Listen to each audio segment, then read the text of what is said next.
바울 사도는 자신이 누구인가라고 하는 것을 명확하게 잘 알았습니다. 내가 누구인가, 하나님께서 내게 주신 사명이 무엇인가라고 하는 것을 분명히 알고 그 사명에 따라 살아간 사람이라고 말할 수가 있는 것이죠. 원래 이 바울이라고 하는 사람은 처음에는 교회를 핍박하던 사람이었습니다. 예수님을 알기 전에는 교회를 핍박하며 다니던 사람이었으나 예수님을 만난 후에는 완전히 그 삶이 180도로 변해서 이제는 복음을 전하는 삶을 산 것이고요, 평생토록 그 복음을 전하는 일에 헌신한 사람이 바로 바울 사도라고 할 수가 있겠습니다. 오늘 읽은 로마서 15장 16절 말씀에 보면 바울 사도는 자기 자신을 표현하면서 뭐라고 표현하냐면 나는 예수의 일꾼이다, 그렇게 표현했습니다. 내가 누구냐? 나는 예수의 일꾼이다, 그렇게 표현하고 있고요, 예수의 일꾼인데 어떤 일을 하는 사람인가? 나는 이방인들을 하나님께 드리는, 이방인을 하나님 앞에 드리는 그런 역할을 하는 제사장이다, 제사장의 역할을 하는 하나님의 일꾼이라고 그렇게 표현하고 있는 것이죠. 이 바울 사도는 자기가 이런 사명을 가지고 있다고 하는 사실을 잘 알고 지금까지 그렇게 살아왔고, 오늘 로마서를 거의 마무리해 가는 이 시점에 내가 예수님의 일꾼으로서 이방인들을 하나님께 드리는 그런 제사장의 역할을 하고 있다고 이렇게 표현하고 있는데, 어떻게 이렇게 바울 사도는 자신이 해야 할 일들에 대해서 확신을 가지고 이렇게 자신의 인생을 끝까지 살아왔던 것일까요? 어떻게 이 바울 사도는 자기 자신의 사명에 대해서 이런 확신을 가지고 일할 수 있었을까요? 그 이유를 우리가 생각해 본다고 한다면, 먼저는 예수님께서 바울 사도가 어떠한 사람이 될 것인가에 대해서 말씀해 주셨기 때문이라고 생각할 수가 있겠습니다. 바울이 바울로 변하기 전에 이 사람이 교회를 핍박하기 위해서 다메섹으로 가는 도중에 거기서 예수님을 만나는 정말 엄청난 사건을 경험하게 됩니다. 그런 엄청난 사건을 경험하게 되었을 때 예수님께서는 이 바울 사도가 앞으로 어떠한 사람이 될 것인가에 대해서 말씀해 주신 적이 있습니다. 사도행전 9장 15절의 말씀에 보면 이런 말씀이 있는 것이죠. 주께서 이르시되 가라, 이 사람은 내 이름을 이방인과 임금들과 이스라엘 자손들에게 전하기 위하여 택한 나의 그릇이니라. 이 말씀은 주님께서 아나니아라고 하는 사람에게 들려주신 말씀인데요, 주님께서 이 아나니아라고 하는 사람에게 가서 저 사울이라고 하는 사람을 잘 데리고 와가지고 그 사람을 잘 인도해 주라고 하는 그런 이야기를 했을 때 아나니아가 주님께 대답을 하는 거죠. 주님, 이 사람이 얼마나 나쁜 사람인 줄 아시잖아요. 이 사람은 교회를 핍박하는 사람입니다. 이 사람은 교회를 죽이기 위해서, 교인들을 핍박하기 위해서 다니는 사람인데 이 사람 내가 못 도와줍니다, 이런 이야기를 할 때 주님께서 아나니아에게 해주신 말씀이 무엇이냐면, 이 사람은 내가 택한 그릇이다. 이 사람은 복음을 전하기 위해서 내가 택한 그릇이니까 이방인들에게 복음을 전하라고, 임금님들에게 또한 유대 민족에게 복음을 전하라고 택한 나의 그릇이니까 가서 데려오라고 이야기를 했던 것이죠. 아마도 바울 사도는 이 아나니아를 통해서 자기 자신이 어떠한 사람이 될 거라고 하는 것에 대한 이야기를 들었을 거라고 생각을 합니다. 하나님께서는 왜 나를 불러주셨는가? 주님께서 왜 나를 만나주셨는가? 그냥 만나주신 것이 아니라 이런 사명을 위해서 나를 불러주셨다고 하는 사실을 들었을 것입니다. 그래서 바울 사도는 복음을 전하는 사람이 되어야 되겠다고 생각을 했는데요, 그런데 아마도 내가 이 이방인들을 하나님께 바치는 그런 제사장의 역할을 할 거라고 하는 것은 처음에는 아마 잘 몰랐을 거라고 생각이 듭니다. 하지만 경험을 통해서 유대인들은 복음을 잘 안 받아들이는데 이방인들이 복음을 잘 받아들이는 그런 경험을 하게 되면서 바울 사도의 사역의 방향이 유대인에게서 이방인으로 점점 옮겨가기 시작하게 된 것이죠. 사도행전 13장 44절에서부터 46절 말씀에 보면 이런 말씀이 기록되어 있습니다. 그 다음 안식일에는 온 시민이 거의 다 하나님의 말씀을 듣고자 하여 모이니 유대인들이 그 무리를 보고 시기가 가득하여 바울이 말한 것을 반박하고 비방하거늘 바울과 바나바가 담대히 말하여 이르되 하나님의 말씀을 마땅히 먼저 너희에게 전할 것이로되 너희가 그것을 버리고 영생을 얻기에 합당하지 않은 자로 자처하기로 우리가 누구에게로? 이방인에게로 향하노라. 그러니까 바울 사도가 복음을 전하러 다닐 때 이방인에게 먼저 전했겠습니까? 유대인들에게 먼저 전했겠습니까? 당연히 유대인들에게 먼저 전하는 것이죠. 말도 통하고 자기 종족이고 그러기 때문에 유대인들에게 복음을 전했는데 복음을 전하는 과정 가운데 유대인들은 거부하는 겁니다. 받아들이지 않는 겁니다. 하지만 이방인들은 그 복음을 받아들이는 그 모습을 보면서 바울 사도의 사역의 방향이 점점 유대인에서 이방인에게로 옮겨가기 시작한 것이죠. 바울 사도의 마음 가운데는 유대 종족들에게 예수님을 소개하고 싶은 마음이 있었을 겁니다. 유대인들에게 하나님을 소개하고 싶고 예수님을 소개하고 싶었겠지만 그러나 유대인들이 자꾸만 거부하는 그 모습을 보면서 바울 사도는 안 되겠다, 이제는 이방인에게 가겠다라고 하면서 방향을 선회하게 되는 것이죠. 바울 사도는 자신이 삶을 살아가는 가운데 여러 가지 난관들을 만납니다. 어려움을 만납니다. 그럴 때 좌절하고 실패하고 낭망에 빠진 것이 아니라 그 순간에 고민하는 거죠. 그 순간에 생각하는 겁니다. 하나님께서 왜 이런 실패를 주셨을까? 하나님께서 왜 이러한 반대를 주셨을까?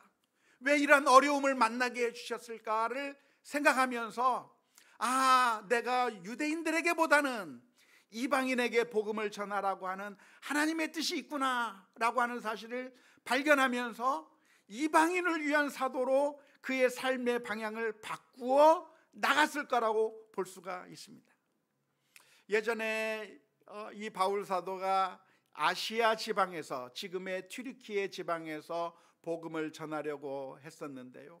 그런데 하는 일들마다 다 막히는 겁니다.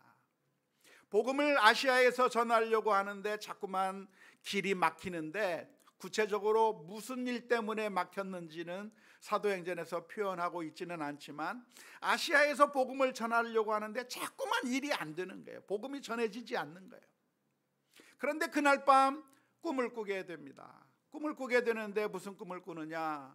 저 마게도냐, 지금의 그리스 지방에 있는 곳에 있는 청년이 바울 사도를 향해서 부탁하는 겁니다. 건너와서 우리를 좀 도와주세요.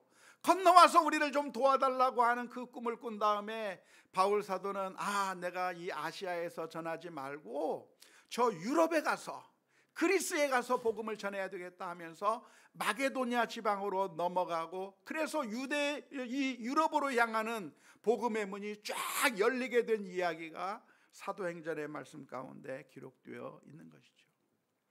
바울 사도는 복음을 전하는 가운데 실패를 만나면 거기서 좌절한 것이 아니라 그 상황을 보면서 분석하면서 또 하나님께 기도하면서 생각하는 겁니다. 하나님의 뜻이 무엇일까?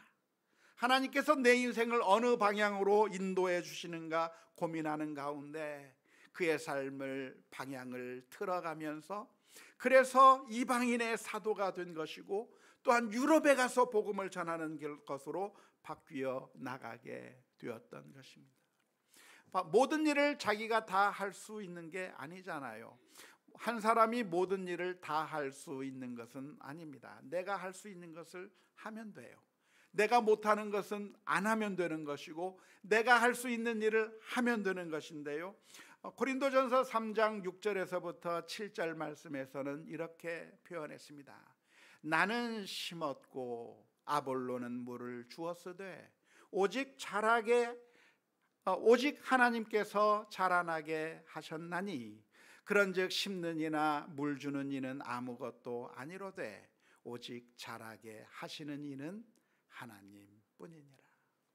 바울 사도가 심고 물 주고 모든 것을 다 해서 그래서 열매까지 얻는 그 일을 모든 것을 혼자 다 한 것이 아니라 내가 할 수 있는 일이 무엇인가?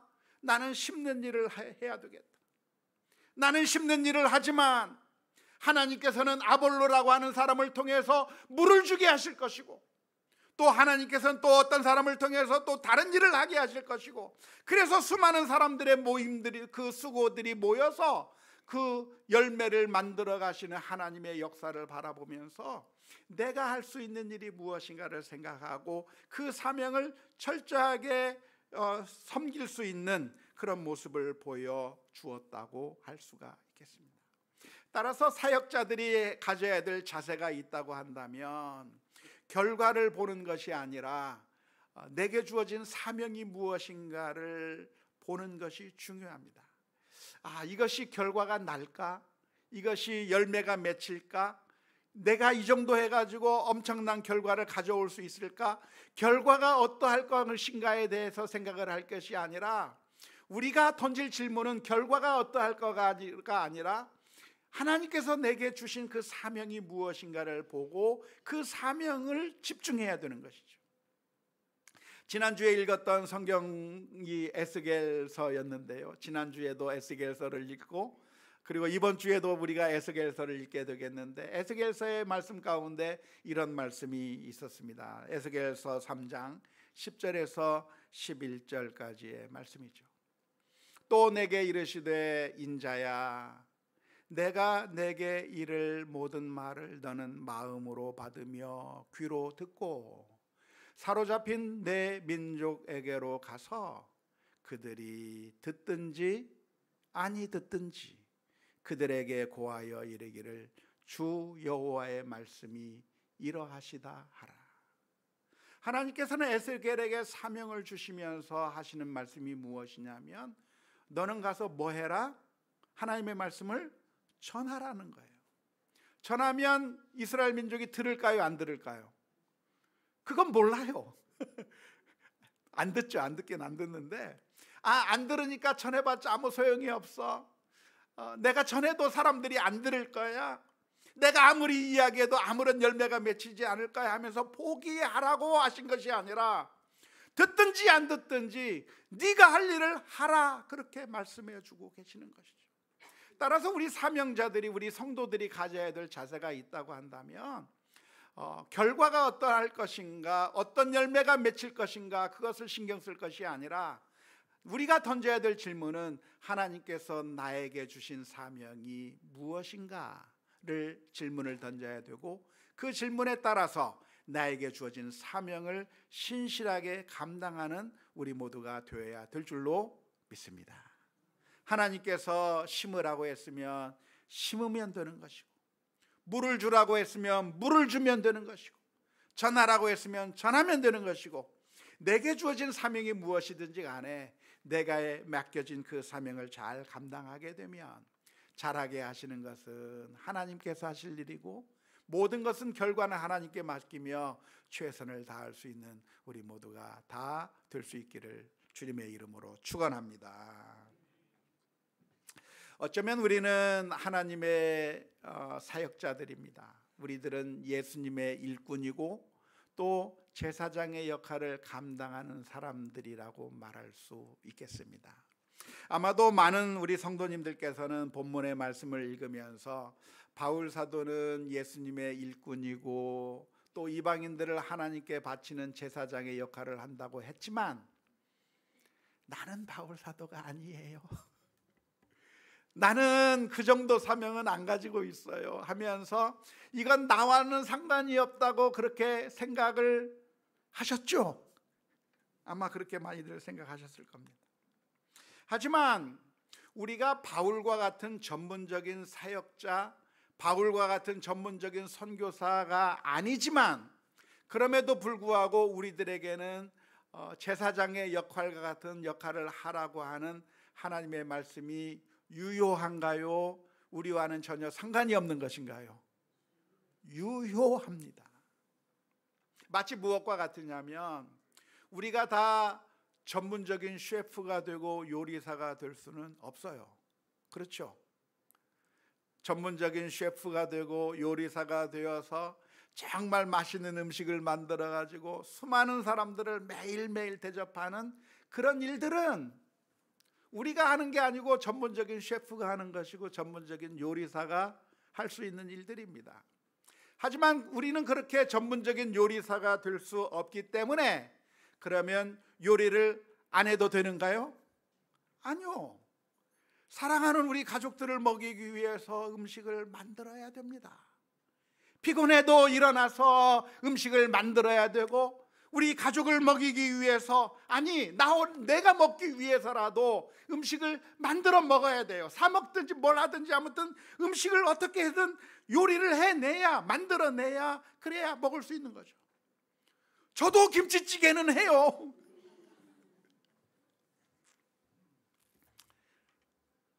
뿐만 아니라 우리가 다 의사도 아니고 우리가 전문적인 간호사가 될 수는 없을 겁니다. 그런 사람들은 아마 소수의 사람들만이 전문적인 의사가 되고 전문적인 간호사가 되지만, 그렇기 때문에 병을 치유하고 간호하고 하는 일들은 우리랑 상관이 없는 일인가요? 아니요. 우리 가족 가운데 누군가 아프다고 한다면 해열제라도 사서 먹여야 되고, 우리 가족 가운데 누가 다쳤다고 한다면 반창고라도 가서 붙여줘야 되고, 후시딘이라도 발라줘야 되고, 또 우리 옆에 누군가 심정지로 인해서 갑자기 쓰러지는 사람이 있으면 나와는 아무런 상관이 없다고 하면서 못 본 채 할 것이 아니라 몰라도 어떻게 해야 돼요? 심폐소생술이라도 해야 돼요. 할 줄 압니까? 못해요. 못하지만 옆에 쓰러져 있는 사람이 있으면 어떻게 해야 돼요? 해줘야 돼요. 다른 사람이 없으면 나라도 해야 돼요. 이것과 마찬가지로 우리가 다 바울 사도와 같은 전문 선교사라고 말할 수는 없을 겁니다. 우리가 다 바울 사도와 같은 전문적인 그런 목회 사역자라고 말할 수는 없을 것입니다. 하지만 성경적인 가르침에 의하면, 성경 전체의 가르침에 의하면 우리가 다 누구인가? 다 하나님의 일꾼들이요, 예수님의 일꾼들이요, 또 사람들을 하나님 앞으로 인도해내는 제사장의 사명을 우리 모두가 다 가지고 있다고 하는 사실을 기억할 수 있기를 주님의 이름으로 축원합니다. 우리 옆에 사람을 보고서 얘기해 줍시다. 예수님의 일꾼이십니다. 제사장입니다. 옆에 사람 보지 말고 나를 향해서 얘기합시다. 내가 예수님의 일꾼입니다. 지난주, 지지난주 해서 여름 성경학교를 하고 수련회를 하는데 얼마나 감사한지 몰랐어요. 왜냐하면 우리 선생님들이 정말 최선을 다해서 우리 아이들에게 복음을 가르치기 위해서 열정을 다하고 있는 그 모습을 보면서, 야, 이분들이 자신에게 주어진 그 사명을 가지고 정말 아이들에게 복음을 전하기 위해서 최선을 다하고 있구나, 그것을 보면서 얼마나 감사한지 몰랐어요. 전문적으로 이 일에 뛰어들어서 이 일만 하시는 분들이 아니라 다른 전문 직업이 있어요. 자기 일이 있고 자기 돌봐야 될 자기 가정이 있고 일해야 될 직장이 있고, 그런데 연찬에서 와서 수고하고 애쓰고 우리 아이들에게 복음을 전하기 위해서 정말 최선을 다하는 그런 모습을 볼 때 얼마나 감사하고 감동이 되는지 너무나도 고마웠습니다. 뿐만 아니라 우리 모두에게는 다 제사장과 같은 그런 역할을 해야 될 텐데요, 우리가 가지고 있는 정말 중요한 사명이 있다고 한다면 생명을 살리는 것이죠. 마치 선한 사마리아인의 비유에 나오는 그 비유의 내용 가운데 강도 만난 사람이 쓰러져 있다고 한다면 내가 의사가 아니라도 지나가면서 그 사람을 위해서 치료해주고 상처를 감싸주고 그리고 그 사람을 치유하기 위해서 포도주를 붓고 하면서 도와주는 것이 당연한 것처럼, 어쩌면 이 세상 사람들 가운데서 가장 큰 강도 만난 것이 무엇입니까? 영적으로 강도 만난 것이죠. 주님을 알지 못해서 죽어가는 심령들, 하나님을 몰라서 영원히 멸망할 수밖에 없는 그런 사람들이 있다고 한다면, 그런 사람들에게 복음을 전하고 예수님을 소개하고 그래서 하나님 앞에 인도하는 그 일이야말로 영적인 선한 사마리아인이 되는 아주 귀중한 일이라고 할 수가 있겠습니다. 그러면 우리는 어떻게 이런 예수님의 일꾼으로서 제사장의 사명을 어떻게 하면 잘 감당할 수 있을까요?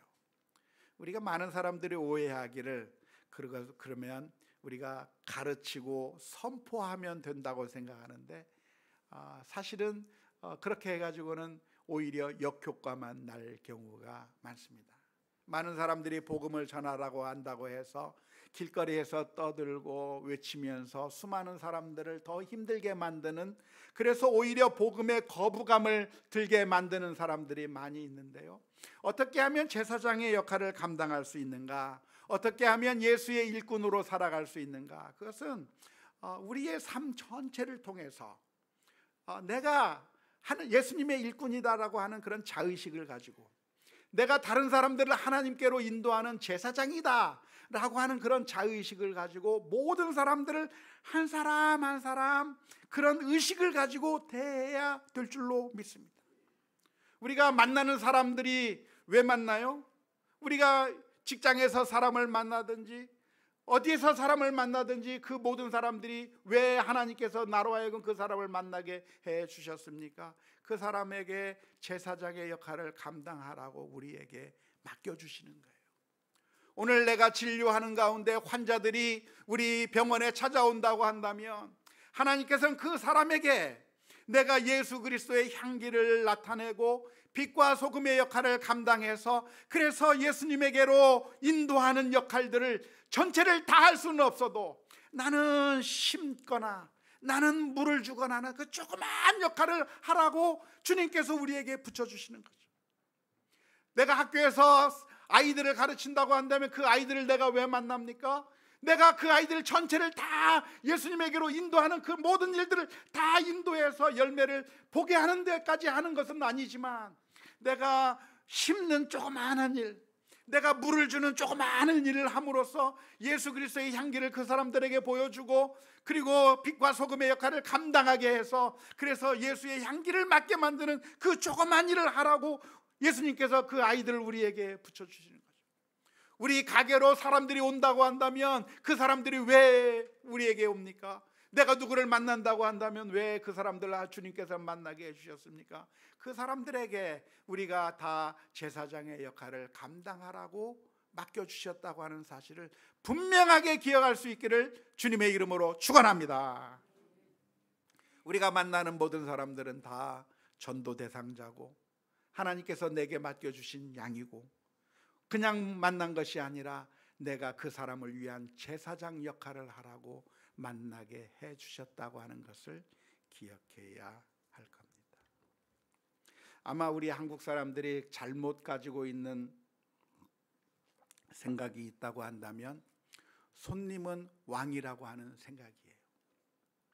손님은 왕이라고 하는 생각은 비즈니스를 하시는 분들이 손님을 그만큼 극진하게 대접하겠다고 하는 그런 마음의 생각에서 나온 표현이지, 우리 손님들이 어느 가게를 이용하거나 식당을 이용하거나 내가 왕처럼 그렇게 거만하게 행동하고 갑질을 해도 된다고 하는 그런 의미에서 나온 이야기가 결코 아니거든요.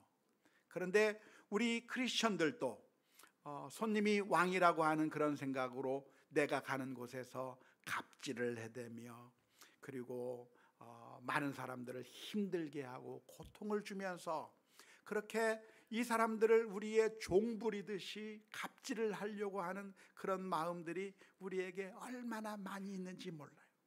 하지만 그렇게 살아갈 것이 아니라 손님이 왕이라고 할지라도 우리 크리스천들은 어떤 왕이 되어야 됩니까?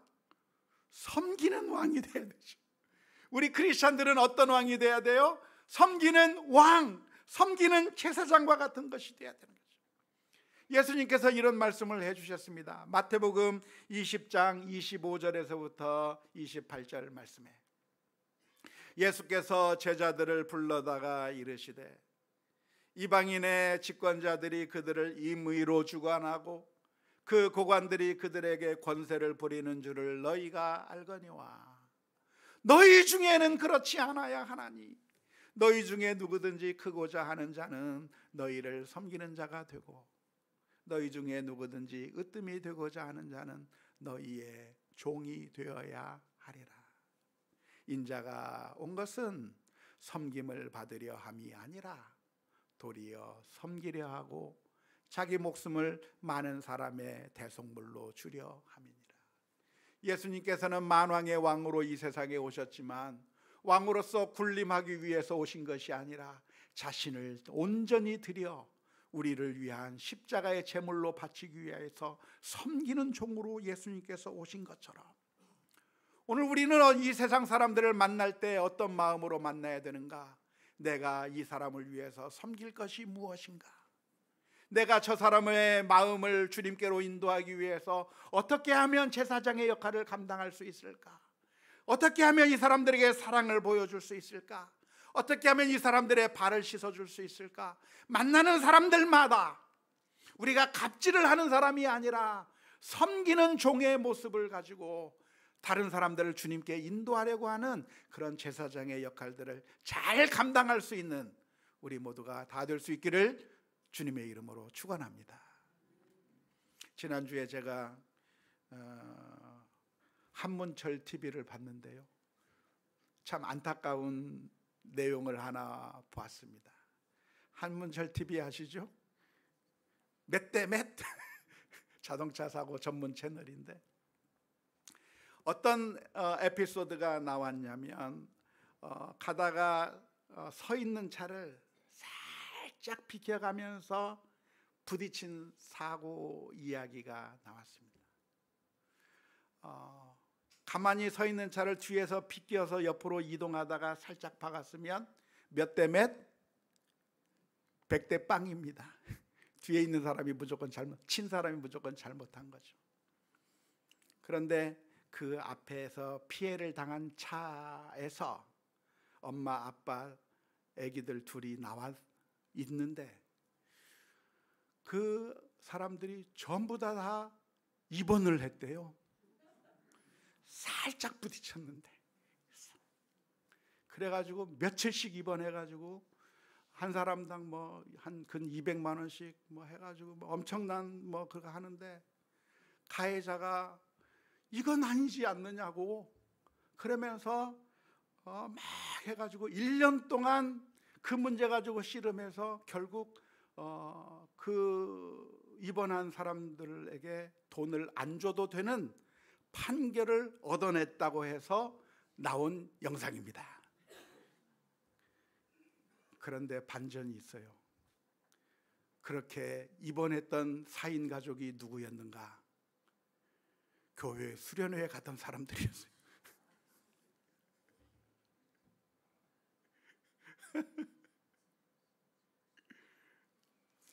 그 사람이 어떻게 승리를 땄는가? 그 사람들이 입은 옷을 보니까 교회 수련회 가는 옷을 티셔츠를 입고 있더래요. 그 교회에 찾아가서 사진을 봤더니 수련회 가서 제트보트 타고 열심히 뛰어노는 그 행사를 다 끝낸 다음에 입원해서 돈을 받아내려고 한 그것을 다 증거로 제출해서 이 사람들에게 완전히 승소하고 소송 비용까지 그 사람들한테 다 물리게 하고 병원비도 안 물어주게 됐다고 하는 그런 에피소드가 올라오는 모습을 보면서 아이고 또 우리 성도들 중에 누가 사고를 쳤구나 그런 안타까운 마음을 가졌습니다. 왜 그랬을까요? 아마도 그 사람은 자신이 그렇게 당해봤기 때문에 아마 나도 이번에 한번 해보자라고 했을지 모르겠어요. 교회라고 하는 것은 어떤 것인가? 거룩하고 정말 멋있고 좋은 사람들이 모인 곳이 교회가 아니라, 사실은 병원에 모인 사람들은 건강해지고 싶은 환자들이 모인 것과 마찬가지로 교회는 깨끗하고 완벽한 사람들이 모인 곳이 아니라 예수 그리스도로 인해서 변화받기를 원하는 사람들이 모인 영적인 환자들이라고 하는 사실을 모르는 이 세상 사람들은 그 TV를 보면서 아마 교회는 저 순 위선자들만 가득 차 있는 곳이고, 그러면서 복음 전도에 엄청난 방해가 되었을 거라고 생각이 돼서 너무나도 안타까운 것이었죠. 어쩌면 우리가 행동하는 모든 것들이 예수 그리스도의 일꾼이 되어서 행동하는 것이 아니라 내가 사람들을 하나님께로 인도하는 제사장처럼 행동하는 것이 아니라, 어쩌면 우리들은 사탄의 제사장과 같은 역할을 하고 있는지 모릅니다. 갑질을 해대고 만나는 사람들에게 나쁜 짓을 하고 이기적으로 탐욕적으로 행동하면서, 그래서 저 사람 때문에 교회를 가고 싶지 않다고 하는 그런 마음을 들게 만드는 그런 사탄의 제사장처럼 역할을 하고 있는 경우가 얼마나 많은지 몰라요. 우리 모두가 다 그런 연약한 사람들이기 때문에 그래서 사실 예수님께서 오셔야만 했던 것이죠. 우리가 다 완벽한 사람이 아니고 기회가 주어지면 실수할 수밖에 없고 이기적이고 탐욕적일 수밖에 없는 우리들이기 때문에 우리들을 구제불능인 우리들을 구원하시기 위해서 예수님께서 이 세상에 오시게 된 것이죠. 하지만 그런 것을 모르는 불신자들은, 성도들이 이렇게 사탄의 제사장 노릇을 하는 그런 모습을 보면서 나는 도무지 이제는 교회를 가지 않겠다고 하는 그런 마음을 가지게 될 것 같습니다. 하지만 성도 여러분, 우리가 기억해야 됩니다. 우리는 어떻게 살아야 됩니까? 사탄의 제사장처럼 사람들을 교회로 오는 것을 막아버리는 일을 하면서 살 게 아니라 저 사람들을 보면서 나도 교회 다니고 싶다 하는 그런 선한 제사장의 역할들을 감당할 수 있는 우리 모두가 다 될 수 있기를 주님의 이름으로 축원합니다. 우리가 만나는 모든 사람들에게 제사장처럼 행동해야 되는 거죠. 우리가 누구를 만납니까? 우리 가족들에게도 선한 제사장의 역할을 해야 되는 거예요. 사랑하는 우리 아내에게, 우리 남편에게, 그리고 우리 자녀들에게도 사랑으로 대해줘야 돼요. 섬기는 종으로서 대해줘야 돼요. 주님을 예배한다고 하면서도 우리 가족을 향해서 나쁘게 행동하고 악하게 행동하고 잘못된 행동을 할 게 아니라, 직장에서 만나는 사람들을 향해서 이기적으로 탐욕적으로 대할 것이 아니라 우리의 모든 삶을 통해서 그 사람들을 주님께로 인도하기 위한 제사장의 역할이 내게 주어져 있다고 하는 사실을 기억하면서 제사장의 모습을 갖추어 나가는 우리 모두가 다 될 수 있기를 주님의 이름으로 축원합니다. 그래서 오늘 우리 이 시간에 우리 자신의 모습을 한번 되돌아보았으면 좋겠어요. 나는 예수의 일꾼인가? 나는 사람들을 주님 앞으로 인도하는 제사장의 역할을 감당하고 있는가? 아니면 나는 사탄의 제사장인 것처럼 수많은 사람들의 마음을 아프게 하고 사랑하는 가족들의 마음을 아프게 하고 정말 힘들게 만드는 그런 악한 일을 내가 하고 있는가? 내 자신의 모습을 되돌아보면서 오늘 바울 사도가 고백한 것처럼 내가 예수 그리스도의 일꾼이요 이방인들을 하나님께로 인도하는 제사장의 삶을 살았다고 하는 그런 고백처럼 오늘 우리들의 모든 삶이 제사장의 역할들을 잘 감당해 나가는, 우리가 전문적인 것은 아니더라도, 전문적인 선교사, 전문적인 복음 사역자는 아니더라도 내게 주어진 그 분야에서 내가 만나는 사람, 그 한 사람 한 사람, 그 사람들의 가운데 제사장의 역할들을 감당해 나가는 우리 모두가 다 될 수 있기를 주님의 이름으로 축원합니다.